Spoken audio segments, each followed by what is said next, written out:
Hi friends, recently the GST on popcorns created a massive controversy. So much so that our finance minister had to clarify that the salted popcorns are taxed at 5% while the caramel popcorns are taxed at a higher rate. Popcorn का treatment में जब तक वो नमकीन है, salted है, मसाला added है, चटपटा मसाला है, चिली पाउडर है, कुछ हो, वो सब 5%, am I right? 5%. But when it has added caramelized sugar, it is no longer namkeen. इसीलिए उसका रेट अलग है. My point is very simple that current GST framework in India is not fit for purpose and there are a lot of burning issues that are hitting common people of India like you and me. Our businesses are struggling and facing a lot of problems. Our economy is suffering because of GST framework. And when we speak about these issues on social media, our voice reaches to government. For example, recent reduction in income tax was the result of the social media campaigns. So the idea of creating this video is to start a new campaign on GST. In this video, I'll bring you 4 burning issues in the GST framework that I see right now. And also I'll speak about 2 possible solutions. For example, is it possible to reduce GST to 0%? What are the possible implications if we bring the GST down to 0%? Please listen to this video with an open mind. With that context, let's start. Issue number 1 is 28% slab rate. So in GST, we have 5 slabs right now, 0%, 5%, 12%, 18% and 28%. One of the burning issues is the 28% slab rate that we have right now. This is because as per my research, this is the highest indirect tax levied by any country in the world. And let me now back my statement with some facts. So if we go to United States, they do not have GST, they do not have VAT, they have a concept of sales tax which is determined by the states. And it ranges typically somewhere between 2.9% to 7.25%. Let's move to United Arab Emirates, UAE, there is a flat VAT rate of 5% there. What about Canada? So if we go to Canada, Canadian federal GST rate is 5%. Let's have a look at Australia. In Australia, the standard VAT rate is 10%. There is no slab which is more than 10%. What about some of the emerging economies? For example, Indonesia, they have standard VAT rate of 11%, which is the highest slab that they have. Even if we look at China, for example, their standard VAT rate is 13%. After that, they have reduced rates as 9% and 6%. They do not have 28% VAT. Another example, Vietnam, they have 15% highest VAT rate that is applied on luxury goods. Even if you go to high VAT countries, for example, EU countries, have a look at Belgium, for example. 21% is standard VAT rate, still not 28%. This is far lower than 28% maximum that we have in India. How much is in France? The standard VAT rate is 20%. These are all high VAT tax countries, but still they have the maximum rate as 20%. Spain, 21%. My point is simple that I am yet to come across a country that has 28% or more indirect taxes. I may be wrong. I may have missed a country somewhere in the corner of the world that is charging 28% or more. My point is very simple. How are we able to justify 28% GST on any products, be it luxury or non-luxury? Is there a justification for 28% GST rate? At least in my view, 28% slab rate needs to be totally abolished. I don't know about what is your view. Let me know in the comments what do you think about 28% GST rate. In my view, that needs to go. 28% GST rate needs to be eliminated completely from the GST framework system. And when it comes to the revenue losses for government, I'll speak about the possible solutions and I'll prove it to you that it is not going to leave a massive dent in government's pocket. So let me know in the comments what is your view on 28% GST while I move to issue number 2 now. The second burning issue we have in our GST framework is that some of the product and services, they have very high GST rates. I'm not going to speak about all of them, but I have picked up 2 products and services and let me run you through why I think that GST rate on these 2 particular product and services is extremely high. It does not justify. Number 1 is term insurance. So in India, we pay 18% GST on the premium that we pay for buying a term insurance policy. Should we really be paying 18% GST on the term insurance? If you look at many other countries, this 18% is an extremely high number. For example, if you go to Germany, in Germany, term insurance is totally exempt from tax. Even if you go to a very high VAT country like UK, they have exempted term insurance from taxes. It's 0%. Both Canada and USA, they do not charge any VAT, any tax on the insurance premium. Have a look at Australia. They also have exempted term life insurance policies from VAT. Is there any country that charges tax on the insurance premium? Yes, I found two of them. For example, United Arab Emirates, they charge 5% VAT on the term insurance premium. Also, interestingly, France charges around 9% insurance premium tax on the term insurance policies. But I am yet to find any country that charges 18% indirect tax on the insurance's premium. And here in India, 18% GST is applied on term insurance policies. And this problem in Indian context becomes a very, very big problem because in India, we need term insurance more than in any other country. See this picture for yourself, or this one.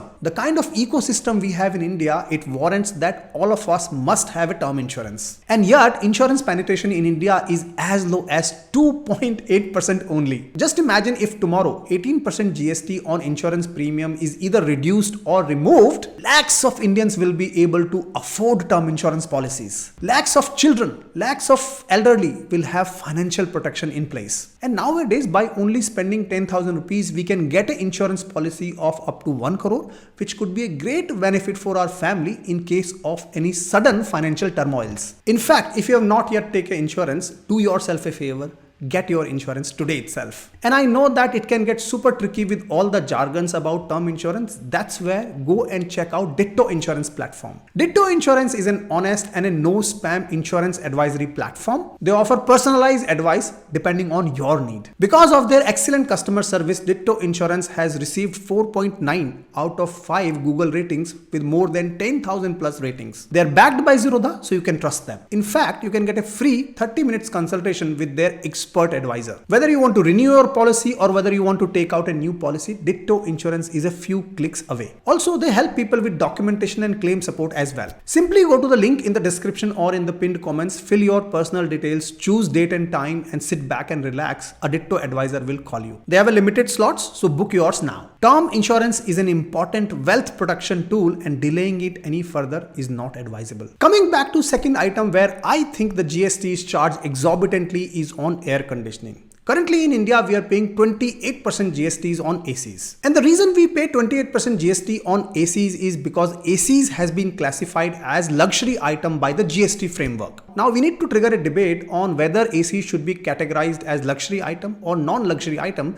because if I take you back to 2024 heat waves that the country had seen, I don't think ACs should be classified as luxury item. And many other people on social media last year raised their voice saying that reduce this 28% GST because 37 cities across India had crossed 45 degrees Celsius of temperature. Many other people wrote on social media saying that 45 degrees in Delhi and we are paying 28% GST on ACs. I mean, what is your view? Do you think that we should be paying 28% GSTs on ACs? Do you consider ACs as luxury item? In India, in my view, my point is very, very simple. 28% GST on ACs is a big no. I'm not saying reduce 28% to 0%. All I'm saying is that have a look at this item. This item does not deserve to be in the 28% slab. It might come under 18% or 12% depending on a lot of factors that the government should work on. And if you agree on this point, hit the like button. Let me know in the comments a simple thank you. Also drop your comments and suggestions so that we can start this debate right here. The third burning issue that we are facing in GST is that there are a few sectors which are outside of the GST's purview. For example, alcohol sector. Yes, there is 0% GST on alcohol. Why? Because the state governments are responsible to levy the taxes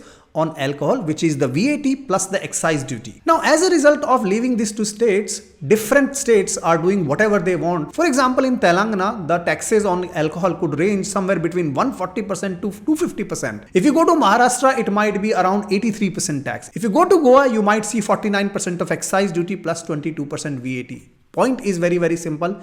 Every state is doing what they want to do. And more importantly, the entire idea of GST was to stop the black money. But are we really able to meet our objective? As per this media report that you're seeing on my screen, actually in alcohol sector, there is a lot of correction at state level. For example, recently in Kerala, 74 beer and wine shops were opened or given approval for without clear guidelines. The moment alcohol is brought into GST, all these state levels, politics, corruption will go away, hopefully. And therefore, in my view, this is the third third burning issue right now. Alcohol sector is one sector that I've taken an example of. I don't know how many other sectors are outside GST which might be leading to lot of corruption, lot of black money that we are not even aware of. At least I am not aware of. Fourth and last issue I want to raise before we move into solutions of GST. The issue is that a lot of companies, lot of businesses are getting GST notices left, right, center. For example, companies like Hindustan Unilever Limited, companies like Zomato, Eicher Motors, Asian Paints, Nestle India, ICICI Pru, these are all very good reputed companies. All of them have got GST notices very recently. Point in case, last year Infosys got a GST notice of 32,400 crores. NASSCOM defended this notice saying that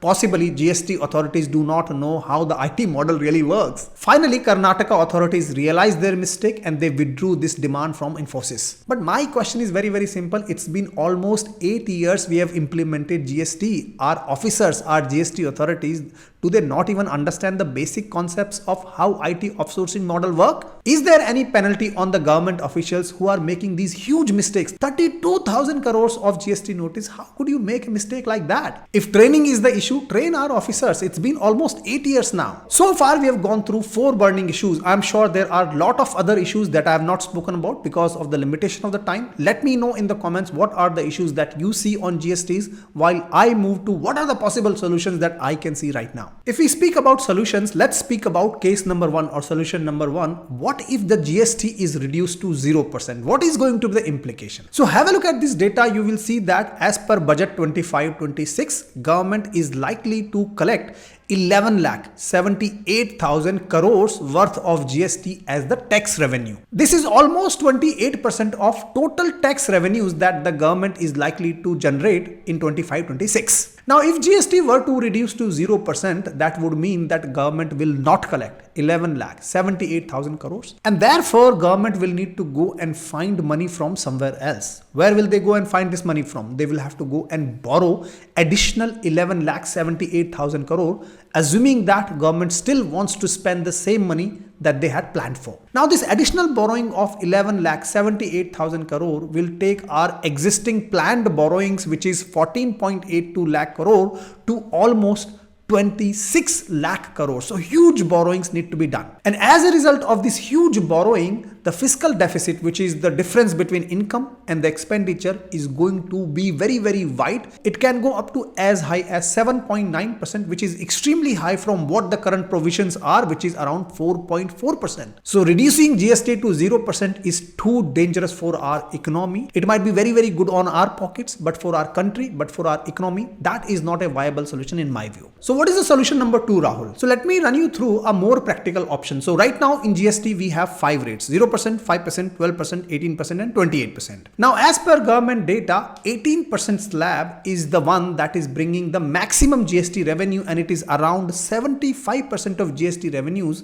are generated by this 18% slab. Around 5 to 6% of revenues are coming from 12% bracket, and around 6 to 8% of revenues are coming from the 5% slab. So that leaves us 12% revenues coming from the 28% slab. So what I've done here is I've taken the budget estimates of 25-26, which is 11,78,000 crore GST, and I have, as per these allocation, distributed these into 5 slabs that we have. So for example, out of 11,78,000 crore, 8,83,000 crore is coming from the 18% GST slab. Now, one of the possible solution could be that rather than having 5 GST slabs, what if we have only 15% flat standard GST rate across the products? It could have a lot of implications on lot of businesses, lot of industries that needs to be nailed down. But just from a government tax collection purposes, it seems to be the neutral option, because if you look at this data, you will see that if we increase the VAT rate of the items that are currently at 5% and make it 15%, then this slab will give us 2,82,000 crore instead of currently 94,000 crores. Likewise, 12% slab will go up to 15%, so we are going to get 73,000 crore, and so on and so forth. And I have done this calculation, it comes out to be 11,86,000 crores. So 15% flat GST rate seems to be a neutral option from a government's tax collection perspective, but there are of course a lot of other implications. All I have done here is like a 5th class student trying to crack the JEE exam, but I have that intent.